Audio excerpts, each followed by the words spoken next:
ভাই ও ভাই নেশা খরচ আছে টাকা দাও। নেশা খরচ যাচ্ছে মানে?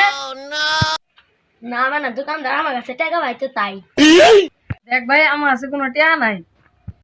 তুমি আমার সাথে ফাইলিমি করবা না। তুমি বলছিলা আমি কলেজে গেলে টিয়া দিবা, কো এখন টাকা দাও, নাটক কইরো না। সে তো বলছিলামই, এখন আমার কাছে টাকা নাই। করুন ভাই এখনই টিয়া জানাও আমি জানি না। ভাই এখনই টিয়া জানাও আমি জানি না।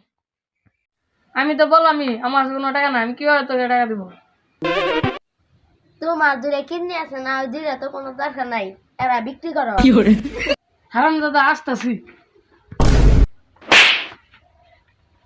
হয়েছে তোর টাকা নেওয়া নাকি আরো লাগবে? না ভাই আমার টাকা লাগবে না, আমার পকেট ফুল হয়ে গেছে। যা, কি খাবি তুই? আমদানে খাই আগা। শুনাই, আটা থাপ্পর খাই যা।